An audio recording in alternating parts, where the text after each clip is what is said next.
it's just so hard to believe. And it's so hard to believe that they left such a blatant paper trail. I mean, you're literally quoting these specific words, intentional release, and it's there in paper. I mean, the mafia covered up better than this. I mean, most criminals cover up much better than this, probably because they worry about being prosecuted. I mean, do you ever think about this? I think this is poor. Yeah, and I think, Brian, you're spot on to something. And I want to remind everybody that Plato figured this out a long time ago. He said that there is a time in civilization. He used the term temple robbers and grave robbers and other things. We don't have temple robbers anymore. We have tyrants that are called presidents and prime ministers. But it's the same thing. But one of the points he made, and I think this is really important for us to discuss as a humanity, is that you're familiar with serial killers, right? Somebody kills somebody, that's murder. Somebody kills a couple people. You go, wow, that's a mass shooting. There are definitely Americans. And then you get to, I don't know, 10 or 15. At some point, you get to the number of deaths and you start going, I'm not outraged about this anymore. I'm fascinated with it. And sociopaths and serial killers do something almost universally, which is at some point, they start leaving totems behind, right? They leave a little flower, or they leave a little note, or they leave something that taunts the rest of the world because they're getting off on this idea that they're smarter than. And I would say that coronavirus certainly since 1967 has been that. It has been sociopaths who say, I wonder if we can get away with it. And that's the first murder.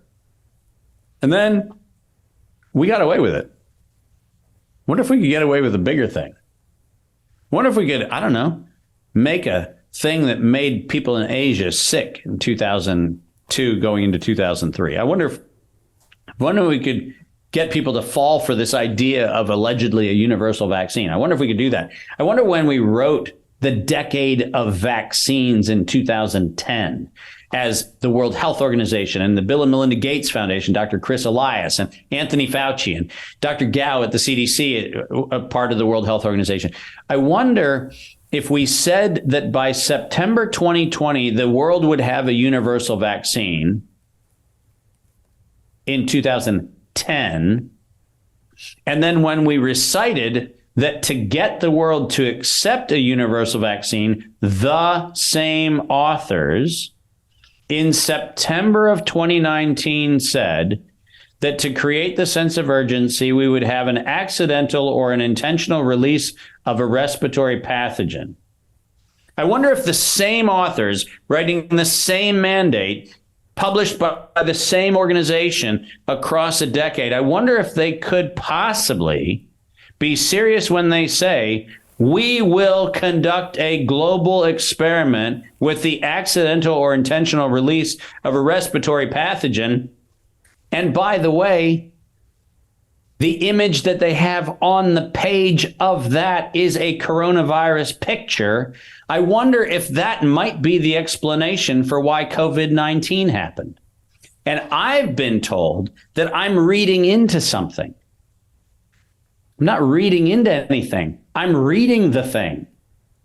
I'm reading exactly what they said. And there is a problem when you hear the word accidental or intentional release. And the problem is the word release.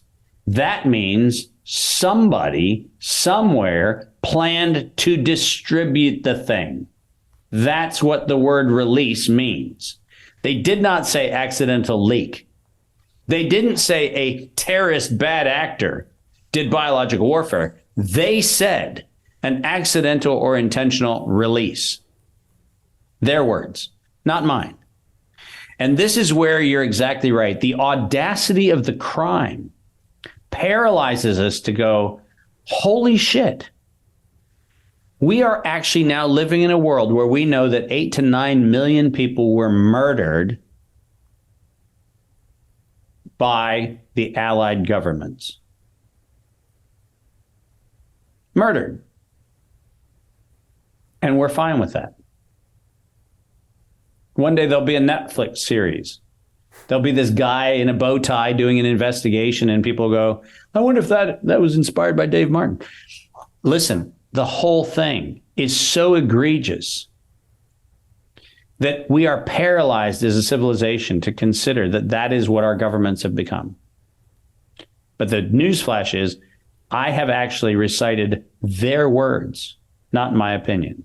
So Jim Rickards has just recorded a video that's not available to anyone in the public, and he's going to be talking about how this upcoming recession is going to be fast, it's going to be bloody, it's going to be nasty. But at the same time, he's going to show you how you can position yourself to profit from all of this chaos.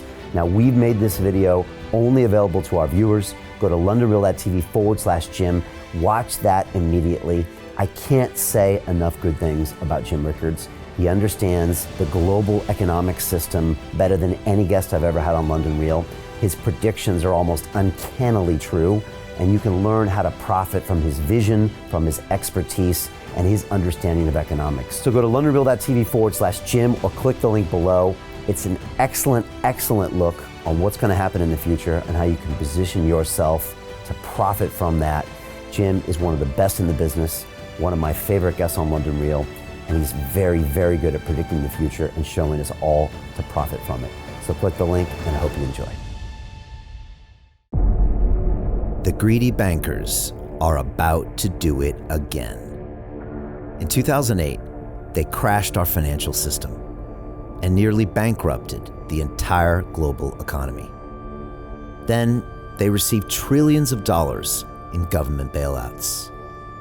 And after, they demanded fat bonuses paid for by you, the taxpayer. It turns out the banks haven't just been screwing the American taxpayers, they're also screwing over their investors. Turns out the banking industry is the worst place you could put your money, despite enormous taxpayer bailouts.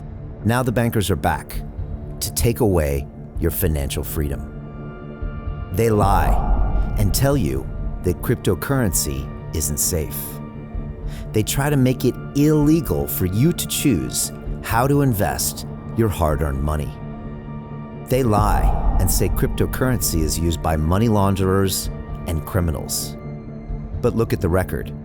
It's the banks themselves that launder hundreds of billions of dollars every year to the biggest criminal operations in the world.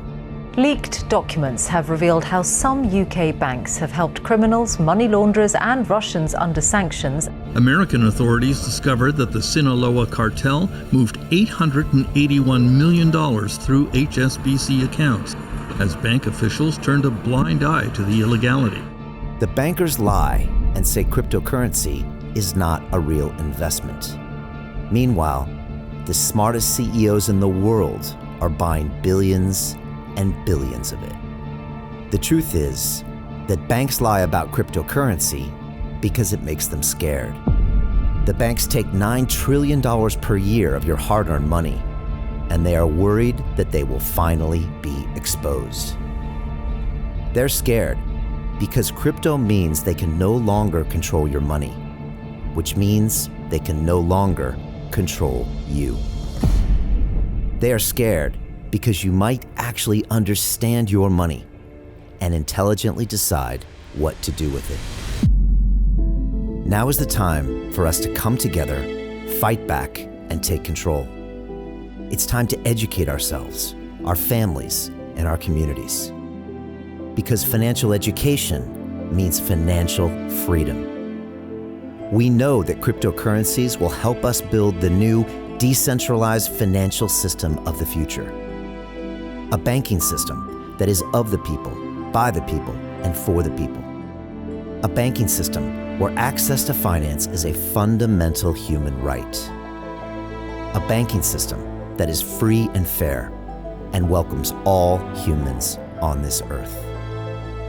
The DeFi revolution is happening. We, the people, can no longer be fooled. We choose to take control of our finances. We choose to take control of our freedom. We choose to take control of our future. Join us, and let's take back our financial freedom forever.